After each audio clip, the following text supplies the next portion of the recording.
Hello, everyone, and welcome to the Worth and Wealth seminars. My name is Jennifer Duran, and I'm a program associate here at the Office of Economic Empowerment.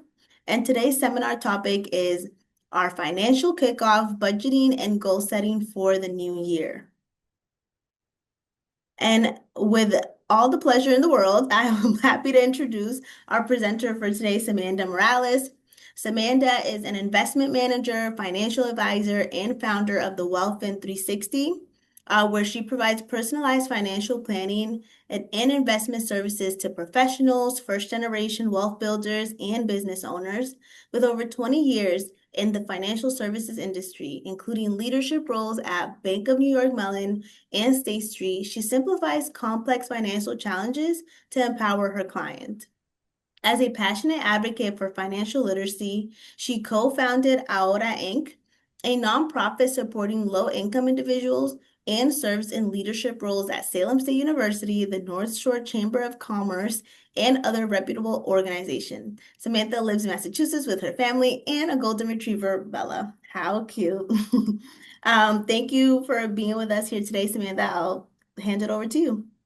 Thank you so much, Jennifer, and thank you to everyone that joined us this morning for the first webinar of 2026. I am excited to talk about the topic of today, which is financial kickoff. How do we set our goals and have a money plan for 2026?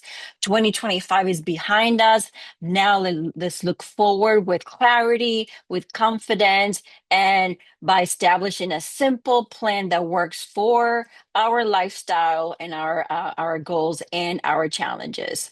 So as you may have already know, every time we have a webinar, Jennifer and I love to hear from you. So if you have any comments or anything resonates with you as we go over the presentation, or if you have any questions, please put it in the chat and we'll address those comments and questions throughout the presentation.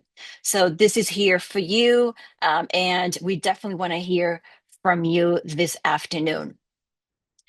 Um, so as Jennifer mentioned, my name is Samantha Morales. I'm an accredited financial counselor, coach, an investment advisor. I have over 20 years of experience in the financial service industry, working with mutual funds, investment accounts, retirement funds, and so forth.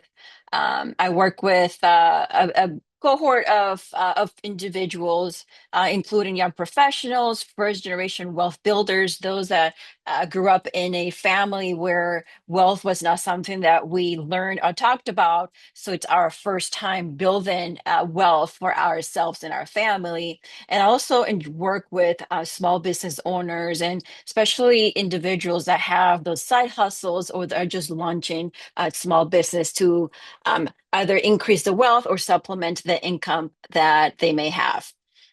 Fun facts about me, and I would love to hear yours. I enjoy walking. I love the beach, and I love exploring new places with my families, places like a museum or other towns or cities or state or country. So I always like to explore a new place that I have never visited.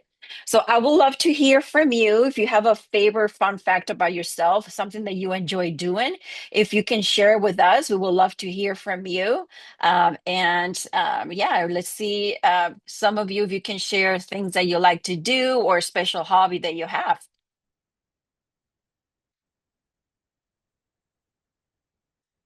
So Jennifer, what do you enjoy doing? What's a fun fact about yourself? Oh my gosh, similar to you, I also love the beach.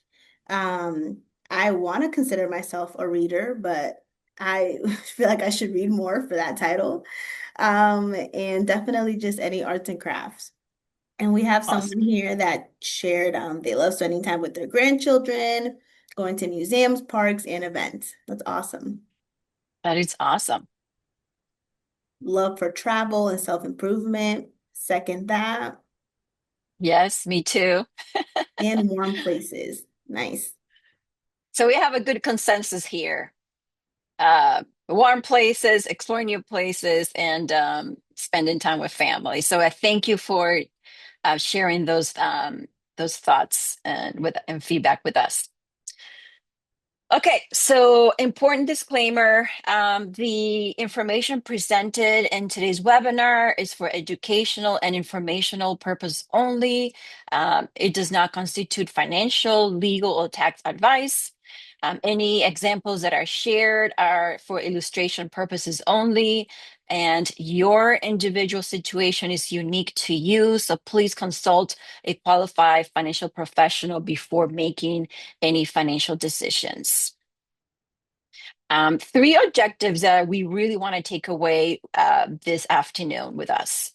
One is define clear, achievable financial goals for the year ahead, 2026. Here we come. Two, build a personalized budget that balances income, expenses, savings, and debt. And three, I want us to walk away with a 30-day kickoff action plan for us to start implementing right away. So those are the three things that I really want to achieve this morning. So before we continue to with the presentation, what's your number one goal for 2026? And if your goal is not listed here, just put it in the chat and just tell us what it is. But do you want to be debt free before the end of 2026? Do you want to budget better? Do you want to build credit, save more, increase your income, start investing? And maybe we should have added all of the above, but if we at least can pick one of the ones that really resonates with you, we would love to hear from you, please. And again, if it's not included here, the goal that you have, you can include it in the chat, and Jennifer can share that with us. We have a poll going, and right now the winning category is to save more. Second up is debt free and budget better are tied, but definitely people are wanting to save. I'll give everyone a few more minutes to fill out the poll.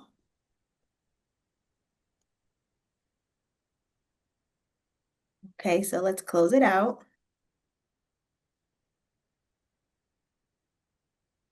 So it looks like budget better and save more are tied here. Awesome. Thank you for sharing those.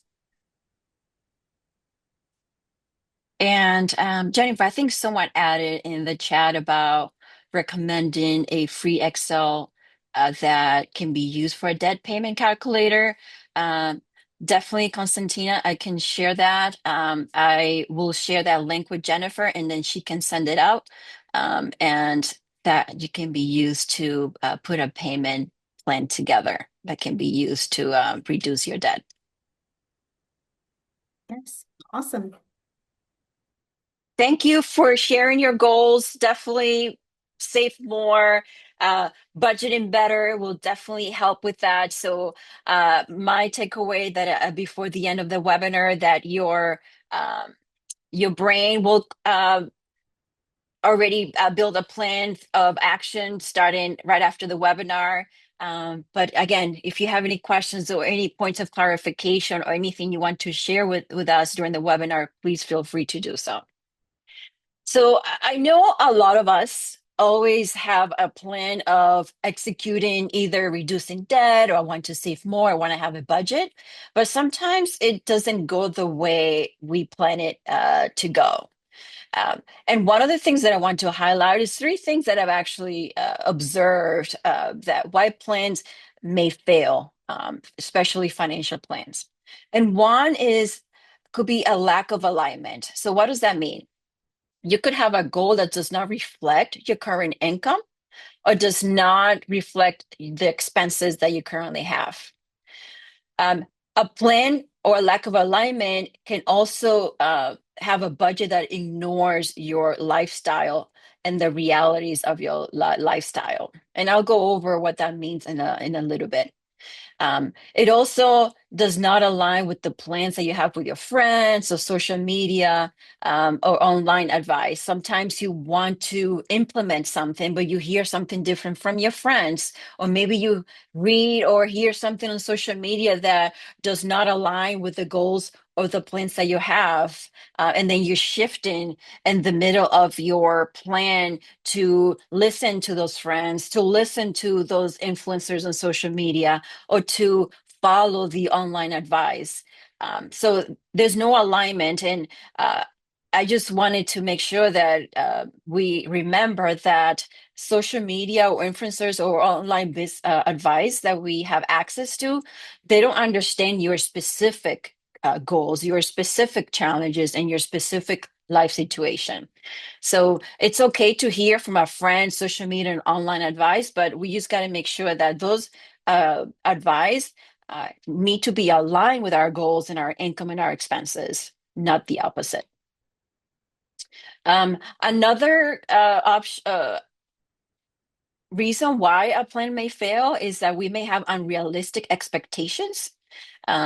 Saving aggressively while we're still paying higher interest debt may be something that could be unrealistic.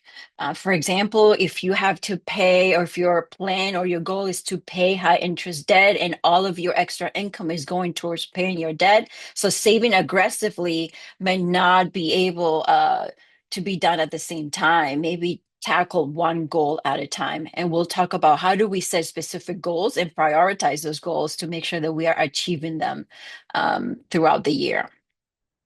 And then sometimes we just want to expect perfection. We have a budget, we have a plan, and we are expecting that plan to be carried with perfection, down to the dollar.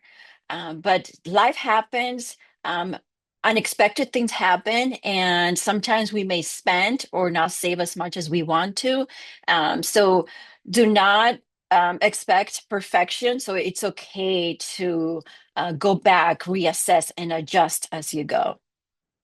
And sometimes we want things to happen fast, and we want to be done paying off our debt in 3 months, where it may take a little longer. So having those unrealistic expectations sometimes may lead to our plan to fail. And then the last one is there's no clear priority, again, of which one are we going to tackle first. Um, are we either saving aggressively? Are we paying off all of our debts? Are we investing heavily? So I know a lot of the times we want to do all at the same time, but not having that clear priority of things that we can tackle one at a time may also help us either not meet our goal or stay behind a little bit.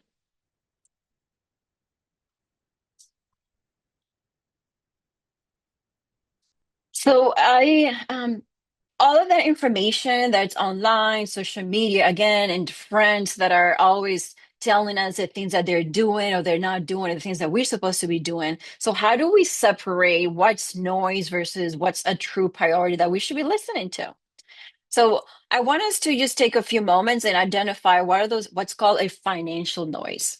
So financial noise is that constant stream of information that is telling you what you should be doing with your money, where you should be at your particular age, where you should be at your particular uh, career stage. And like for example, I had a meeting recently with an individual that kept listening to some friend's advice, and she was so stressed out and anxious because she wasn't at the place or wasn't doing the things that her friends were doing, that it brought anxiety and worry. But again, doesn't mean because someone else is doing it that you should be doing it, or that you should be doing it at this stage of your life now, or it fits within your financial plan for 2026. So if you hear about you should be already investing, you should have 6 figures saved by now. Oh my gosh, you're already 50. You should have X amount saved. Everyone's buying a property. Why aren't you? Um, Viral money advice that ignores individual circumstances can create the financial noise that will derail us from really and truly achieving those goals that we have for our personal circumstances and our personal lives. So noise creates comparison. Noise creates urgency and pressure without context. So, if throughout the presentation, maybe if you have felt or if you have listened to some noise online or from friends or online influencer, put it in the chat. Yep, I've heard that. Yes, that brings. I've heard from friends, or that you've been there. Just share with us. But I've been here once upon in my life that there were so many people around me that were either buying homes or they were making some investing so much that I also felt myself, oh my gosh, should I be doing that?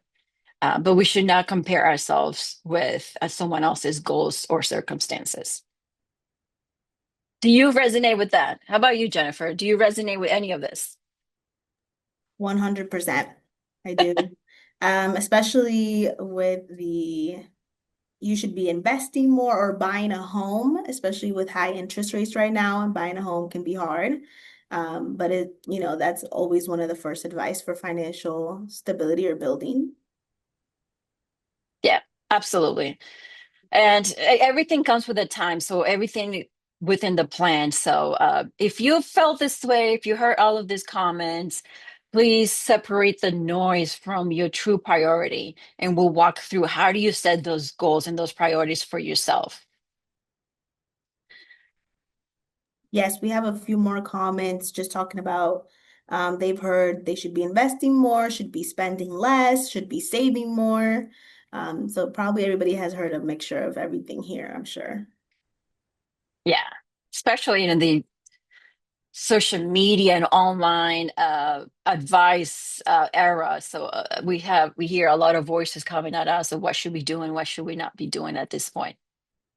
But you know what? Now we're going to go through it and you're going to set your own plan and you're going to personalize it to you and you're going to be able to tune out those noises that you hear. If they're not aligned with your goals and your plans, then you're going to tune those out. So, how do you identify your financial priorities that are priority to you? Not to me, but to you. Personalize it to you. Where are you now? Where do you want to be at the end of 2026? And that will help you separate noise from those priorities that you have set for yourself. So one of the things that if you hear anything or if a friend is sharing any comments with you, you are going to over these points in your head and ask yourself, does this decision move me closer to my top financial goal? Is this advice helping me to move closer to my financial goal? Is the advice that I'm receiving, is that relevant to my income, my lifestyles and responsibilities that I have? If someone's telling me that I need to buy a property for $2 million, is that relevant to the income that I have today? Does that even is relevant with the lifestyle that I want? Or the responsibilities that I have? If you have responsibility of aging parents, of young children, is that online with those responsibilities? And if I make it a decision, am I acting out of pressure or purpose? And you're going to hear a lot from me throughout the presentation and throughout all the webinars.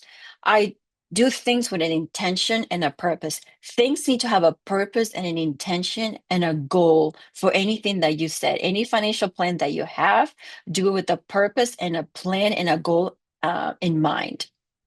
Because you need to have it's like a runner that has um, like the finish line. If there's no finish line, then how does the runner know that it has reached the finish line?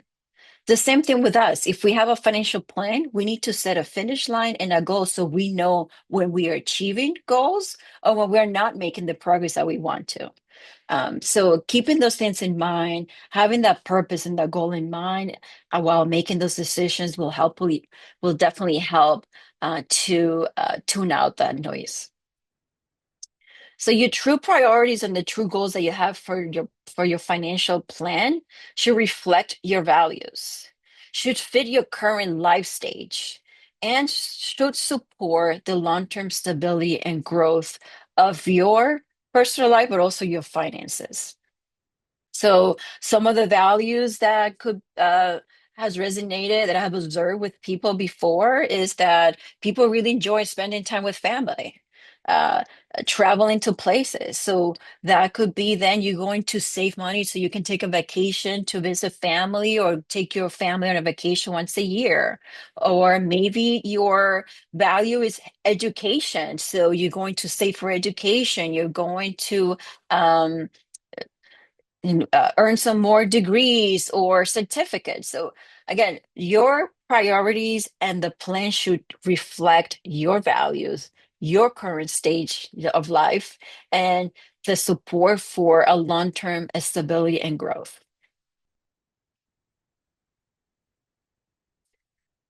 So now that we know how to tune out noise, how to align our goals with our values. So before we even move forward, I would recommend that we build what's called a financial inventory. If we don't know what we have or where we're starting from, then it's hard to adjust or even set a plan. So it's important to understand where we started and what we have. So know your numbers. Understand what you owe versus what you own, where you stand when it comes to what's called assets, anything that you own, things that you have in the bank, savings, checking account.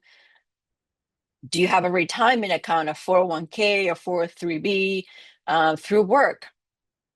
If no is the answer, then that's a zero. And that could be a goal that you set for yourself, maybe increasing that investment, retirement account, and savings, as some of us alluded that we wanted to do, which is save more in 2026. And then make a list of all your debt. Credit cards, how many credit cards? Any other loans like personal loans, student loans, any car loans? Do we have some accumulated medical bills that we need to pay back? So that's part of our debt list.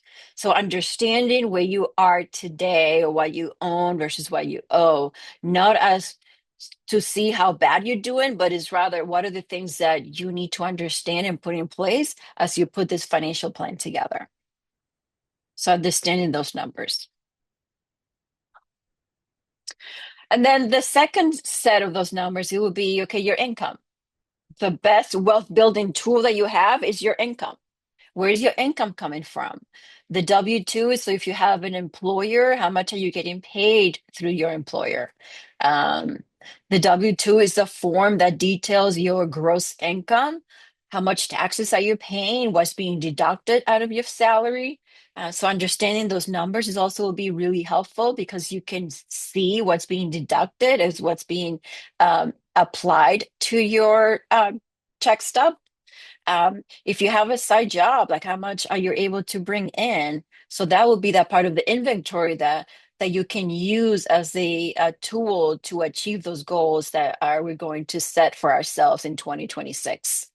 Or if you have an actual business like an LLC, or you have another business that is providing some kind of income, you can also list it out here. Or maybe a business that you're planning to open and you know how much income you could be receiving from that business.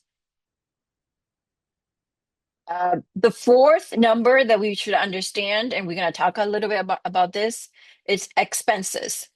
Uh, I know some people use the fixed expenses, things that come up every single month. It's the same, you pay for your phone is the same amount over and over. If you pay rent, it's the same amount every single month. But I also like to add and list what are essential expenses. So essential expenses may not be a fixed amount every month, but it's important to understand those amounts. Groceries, for example, is one of those essential expenses that we have, but may not necessarily be a fixed amount over time. So having an idea of how those essential expenses and what you need to cover your living needs is important. Any questions or comments before I keep going so far?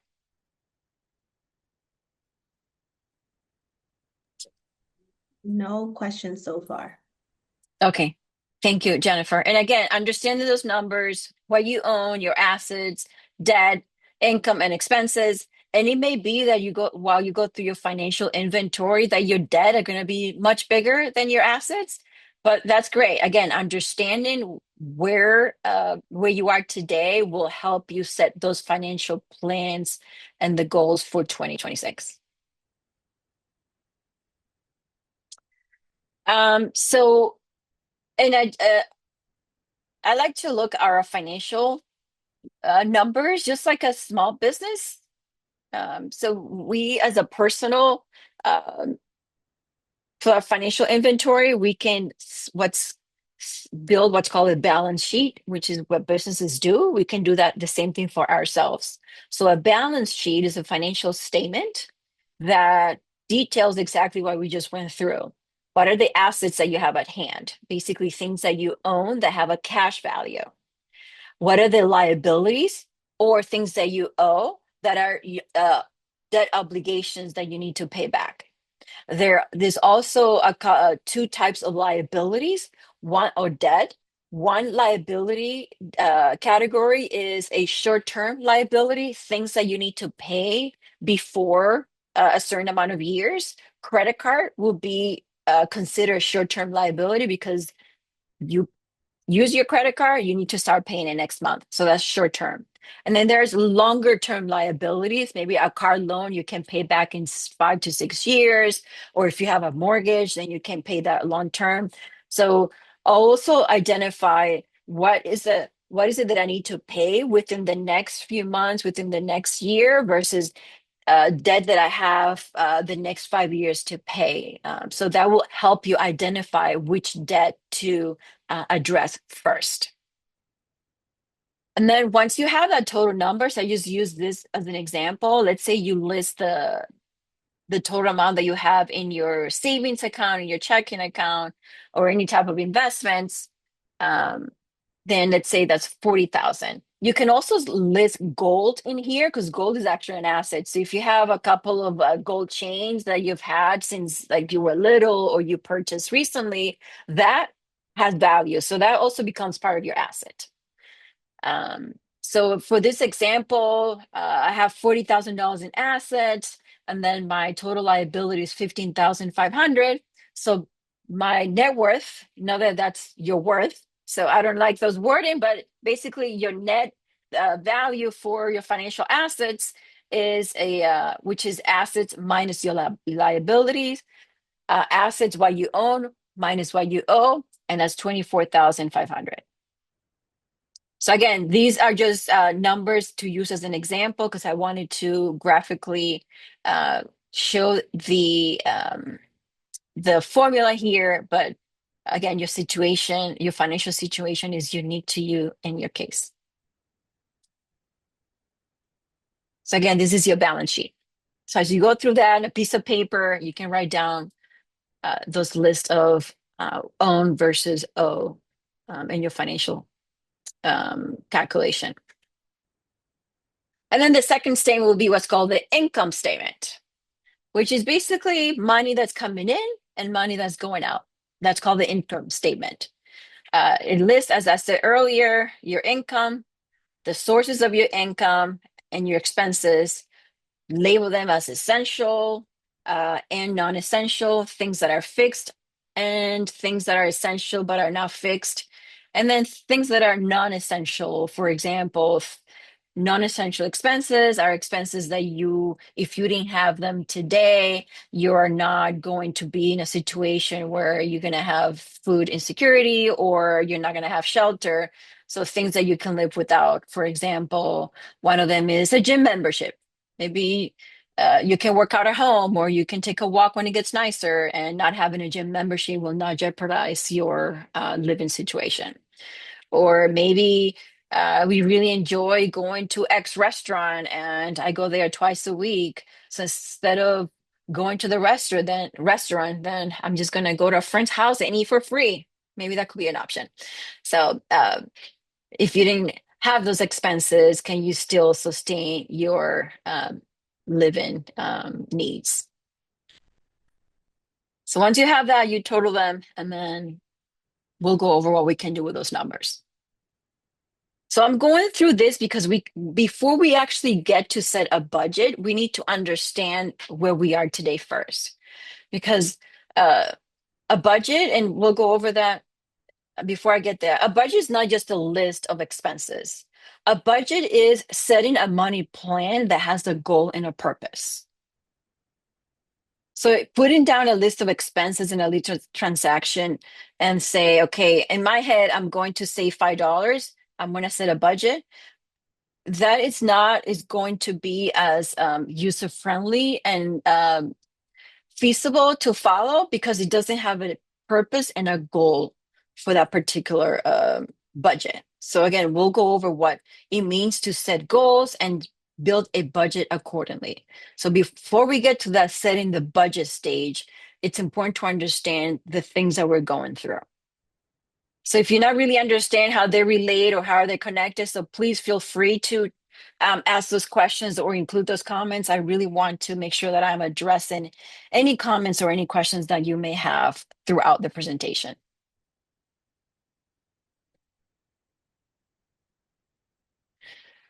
Okay, so now we tuning out noise. We understanding our um, values, our numbers. Okay, so now how do we set goals? And goals should be a vision that you have that defines your long-term direction. Where do you want to be? Some of you said, I want to save more. So I want us to narrow down a little bit more is, okay, why do we want to save more? Do I want to save more because I want to travel to Paris next summer? Or I want to save more because I want to buy a house. I want to save more because I want to be debt free by 2028. So, again, think about your long term direction. Where is it that you're heading? Because with that direction and that vision will help you understand the goals that you can set for yourself. And it will be easier to achieve because they're tightly and connected, tightly connected to your long-term vision and direction for yourself and your family. Once you have the long-term direction, let's use the I want to buy a house vision. I want to buy a house when I'm 50. Okay. I want to save because I want to buy a house. So, and then that's your vision. And then what are my values? What are my guiding principles that are tied directly to that vision? Do I want to buy a house because I want to uh, make sure that I'm hosting holidays and I'm bringing family together? Do I want to buy a house because I want it to be a place where people gather uh, uh, in the neighborhood? I want to buy a house because I want my mother to live with me. I want to buy a house so I can pass it down to my children. Why? What's the value that's tied to that vision that you have? Like when I first bought my home, I really wanted to have family gathering at home, and we just eat together and we spend time together. So for me, I just didn't want to buy a house. I actually wanted to buy a home where people gathered and just have quality time. So what's that gathering value for you? And then what are goals that you can set for yourself that are tied to those values, to that vision? Again, the goal of buying a home. Let's use that as a goal. So that as a goal that is tied to a value, that is tied to a vision. Questions, comments? Yes, we have a comment here. I want to build a house and have enough funds on hand to invest and live comfortably in life without having to worry. So maybe not a question, but just a want, a desire, a financial desire. And somebody Perfect. else said they Yes. want to save for retirement. Perfect. So you have a long-term vision and you tied it to a value. So a value, if you want to live a comfortable life, could be, that, yeah, you want to have worry because you want to spend more time doing something else. So and setting those goals that are measurable will definitely be important. Yeah, thank you for those comments. Exactly. Have a long-term vision. These are my values. It's I really enjoy time free so I can relax and spend time with family or just spend traveling. Or maybe you like volunteering um, at a nonprofit and you want to use your time to volunteer and do things in your community. Thank you for those comments. And then now there comes the a little bit of a harder part where we have our vision, our value, and our goals. But now we need to take an inventory of our habits. Are the habits that we have supporting and the routines that we have helping us support those goals that we have set to carry out those the values that we want to achieve the long-term direction that we want for our lives and our family? So are there any habits that maybe that you need to put in place or maybe uh, detach them a little bit? For example, um, if you have a group of friends and you really enjoy going out to eat all the time, and maybe going out to eat all the time and not be a habit that it's in your plan this year because you want to save more and because you want to reduce your debt. So instead of going out to eat every single weekend, maybe it's just, hey, let's just grab lunch every couple of weeks. So again, what are those things that we need to reassess that will help us support the routine that we need to achieve those goals?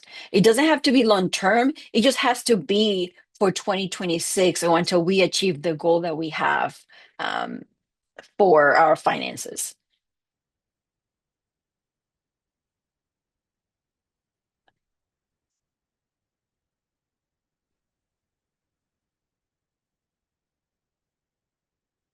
And then after we assess those habits, we adjust the routine to support our goals, then we can measure, look back and say, okay, uh, did I accomplish the things that I needed to accomplish?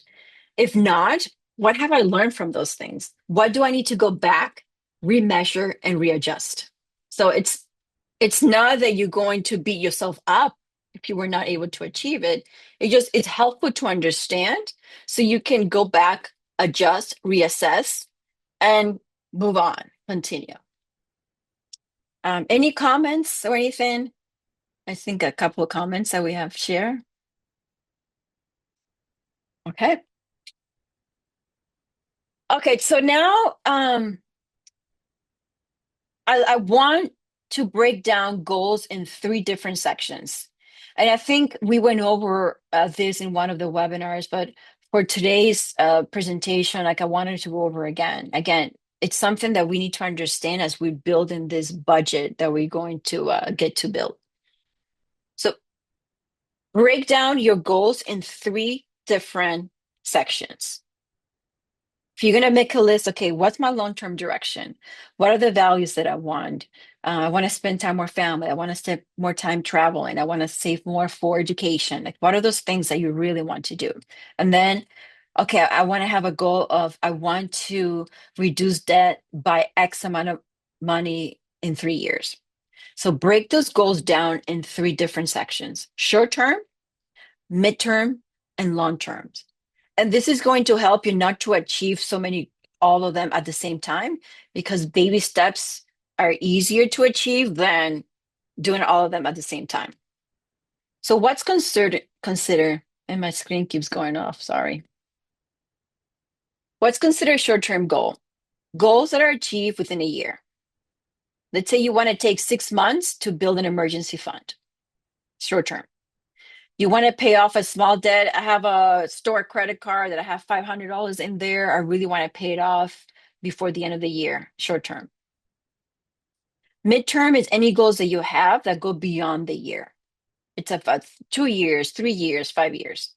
So let's say if you want to save money down for a down payment on a car, or save money down for a down payment on a house that you want to buy within the next 5 years. Maybe you want to invest in getting a certification where you can now increase your income. So those goals that are can take you between a year, a little bit more than a year, or 5 years, midterm.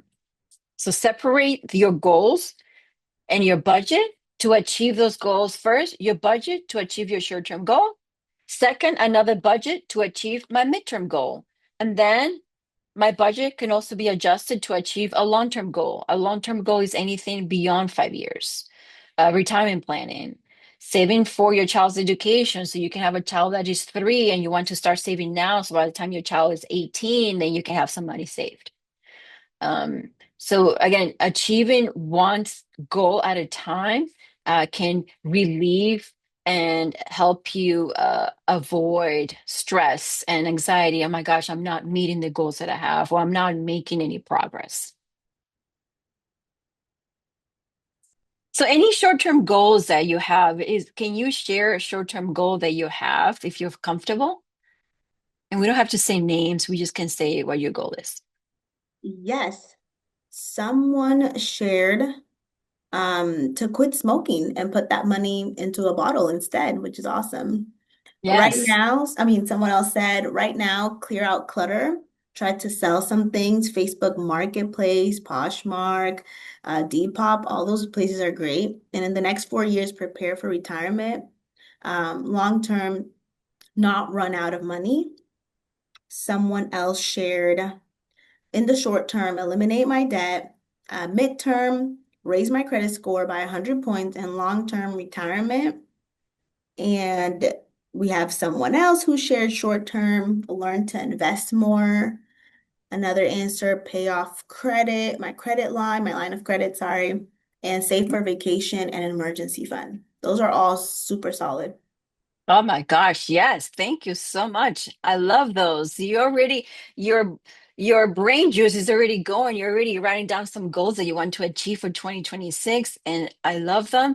So I'm glad that you have also broken them down by these are my short-term goals, these are my midterm, and this is my long-term goal.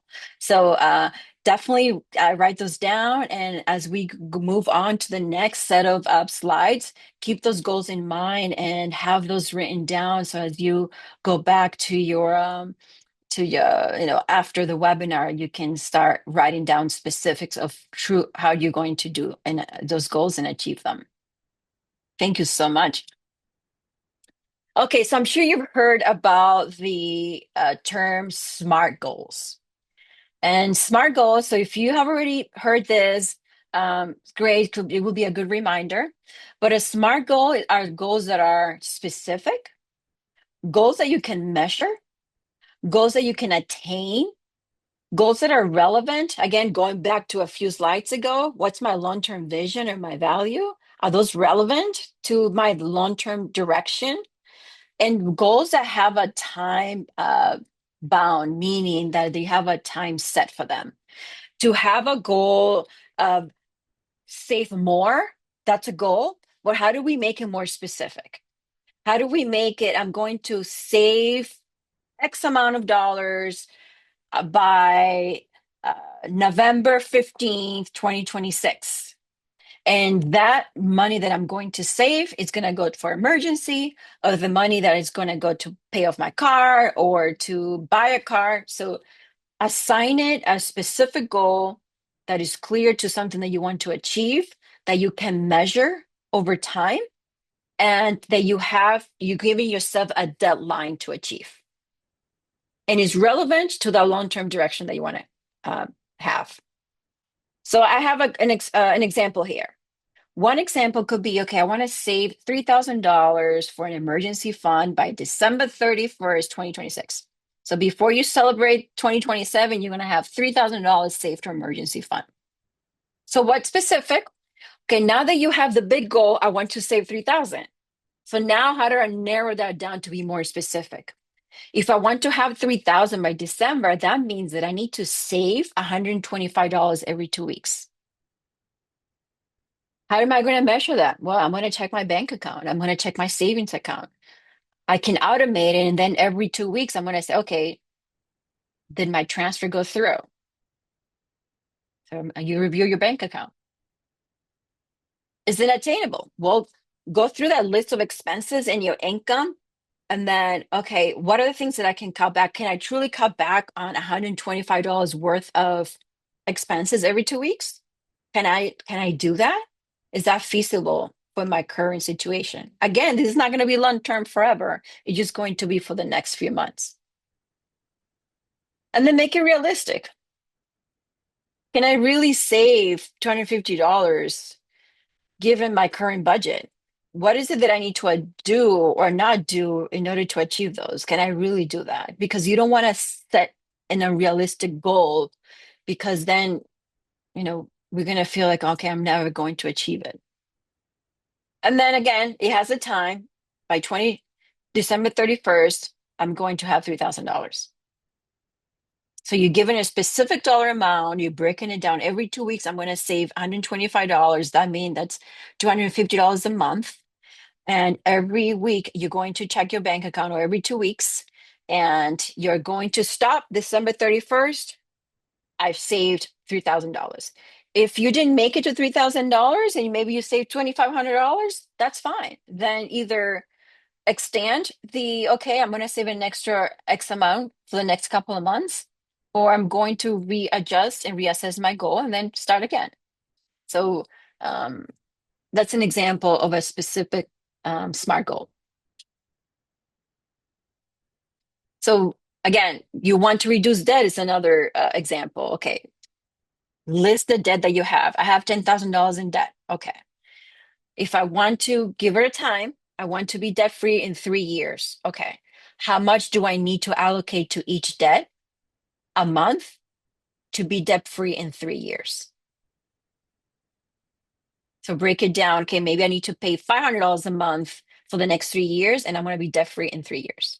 So again, give it a time, a specific goal, and how are you going to measure it and give yourself a deadline or a finish line. Questions, comments on this slide?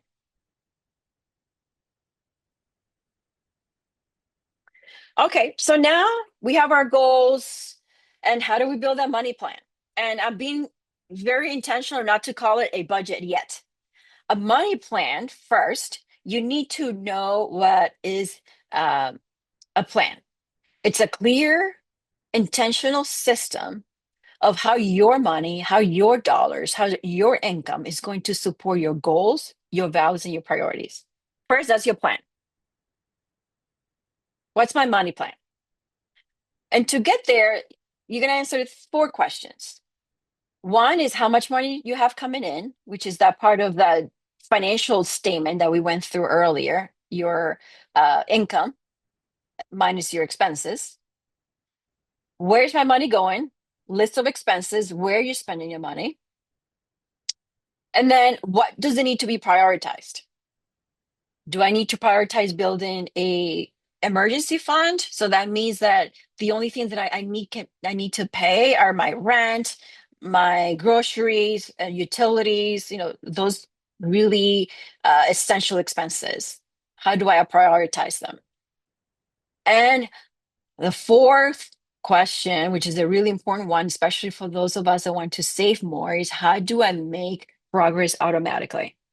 And one of them is automatic making savings and automatic transfer. So if you work for an employer, you tell the employer every time I get paid, you transfer X amount of dollars into my savings account.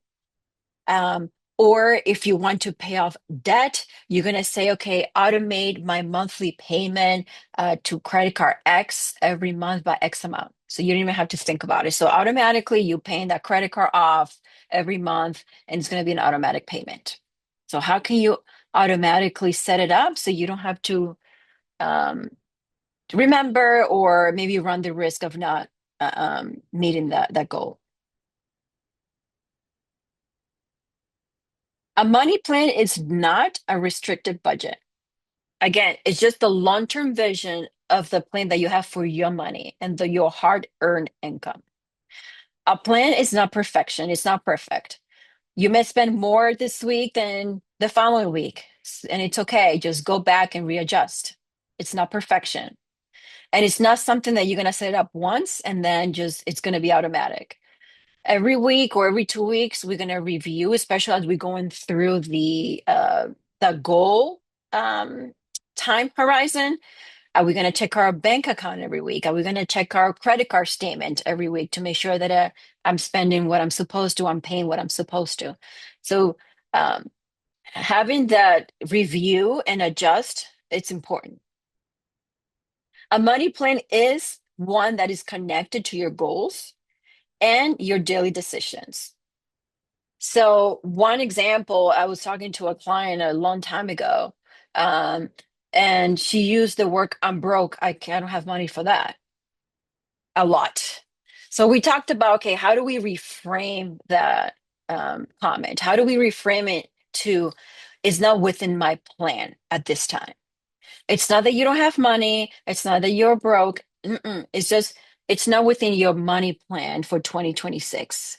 If you're not going to go to Paris this summer because you're paying off your debt before X amount of, before the end of the year, that doesn't mean that you cannot afford to go to Paris. That just means that you are allocating your money to achieve the plan that you have for 2026. Okay? That's what you're going to say. It's not within my money plan in 2026. Um, and a money plan is where you give every dollar that you make and that you spend a purpose.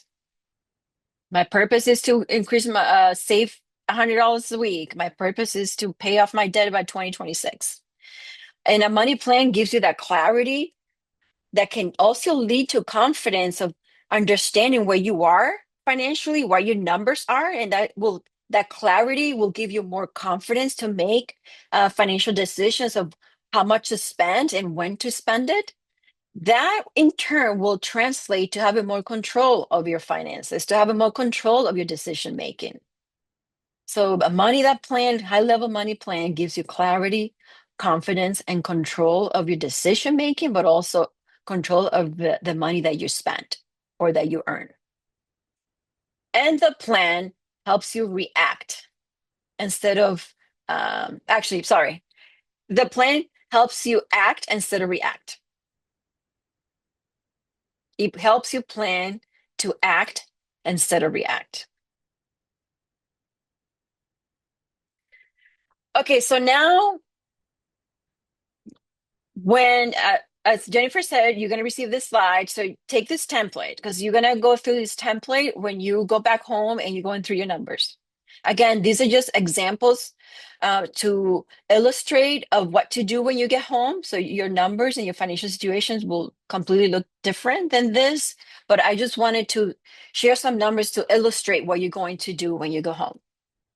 So you're going to list your income, salary, wages. So if you have a side job, then that's going to be an additional income. Or if you are in a place or an employment where you have tips or bonuses, then you're going to list anything that's income on a monthly basis.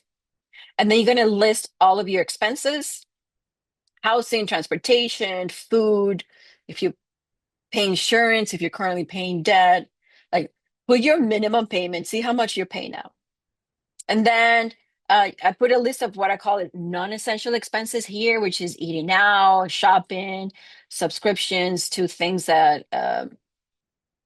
if I don't have them tomorrow, then I will be okay, like the gym example. And then you're going to take the net of all of your income minus your expenses, and then it's going to show you, okay, how much do I have at the end of the month? So again, this number is not one that should create anxiety or worry. It's just one, okay, now I see where my money's going. Now, once you understand where your money's going, then you can set the budget. Okay, we're not setting the budget first.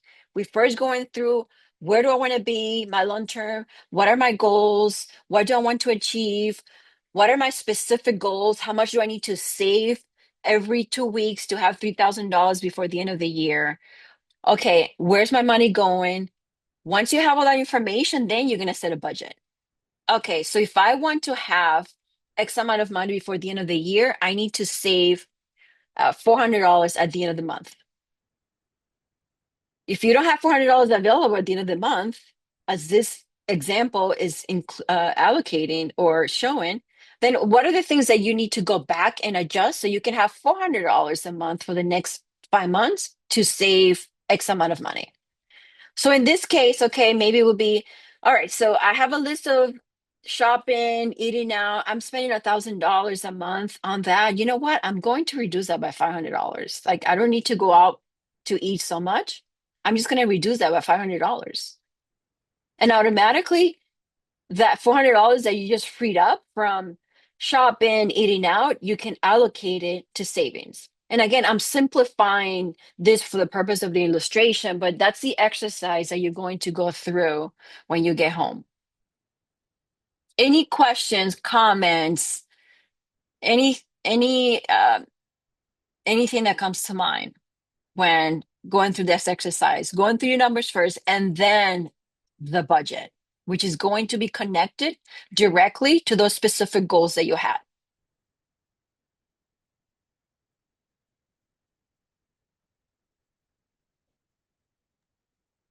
So, Samantha, I've seen budget templates where one column will say actual and the other will say planned or budget. Is this kind of the same thing in that way? So the first budget is going to be a little bit different because the way I set up the first one, at least, is okay, list what's your current situation. Because this understanding where you are today with your money, it's important. Then you build the budget accordingly. Okay. Mm, Then the following month, you're going to go back. Okay. Go back to current. Okay. What are the things that are, what's my list of expenses? So you're going to go back and you're going to go through your bank statement and list those out. If your current situation does not match what your budget was when you first set it up, then you're going to have to rebudget again, if that makes sense. Is that? So first, make a list over your current situation, understand where you are,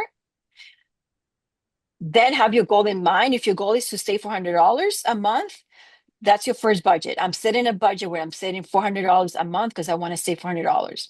Then month number two, you're going to go through the same exercise. You're going to go through the list of expenses and see if it matched the budget that you set on month one.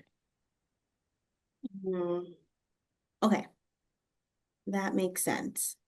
Um, we have one question here that says, should I reduce debt before I try to save? Great question.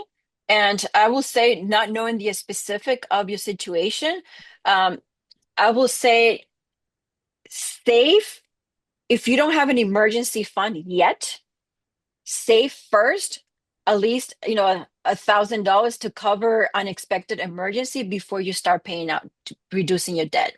And the reason why I recommend that is because if something unexpected comes up and you don't have anything saved, then you're just going to have to use your credit card to address your emergency or your situation. So you're going to get into further debt. So having a little emergency fund or some cash available in case something comes up, it will be recommendable before just reducing or addressing your debt. Great question. Awesome. No more questions at the moment. Someone made a comment saying that this has been great. Thank you. Thank you so much. And I know we're down to the hour, so I want to respect your time. So, last thing, this is your 30-day money plan. Week number one, you're going to review your bank statement, your credit card activity. If you use your credit card for the last 30 days, you're going to make a list of your income and a list of your expenses. And then track your spending for the next 7 days and see if there's anything that you have not included in that list. And then you're going to identify at least two expenses that you can reduce tomorrow or pause until you achieve your goal. Week number two, you're going to set that realistic budget that is going to um, align with your income, your lifestyle. And again, it's going to directly be tied to that goal. If saving is your goal, then give it that number, give it a time, and then you're going to automate it. Um, and then week number three, you're going to reduce again anything that you go back and say, okay, maybe I can reduce a little bit further this flexible spending or this non-essential spending. Um, and you're going to redirect any free cash to that savings account. Again, if your goal is to save. If your goal is to reduce your debt, let's say you already have a savings set aside, then you're going to anything that any available cash that you have freed up, you're going to allocate it directly to your debt.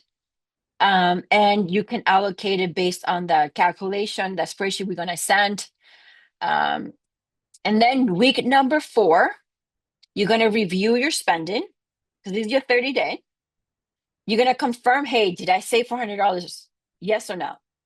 If not, you can identify what worked or what didn't work, what was challenging. Maybe it was, I really didn't want to go out to eat 5 times a day, 5 times a week. So that was a little challenging. So, what are the things that were challenging that you can go back and rework or rearrange? And then adjust the categories again for next month. So, start next month. Don't give up. Just do it again the following month. And then in 30 days, you're gonna go back and decide, okay, maybe I need to save more money, or maybe I need to reassess my spending. So again, you'll receive this slide that you can go back and refer to at your own time. But that's all I have for this afternoon. I want to thank you for your attention, your comments. You can do this. 2026 is the new year when you can achieve those goals that you always wanted to achieve.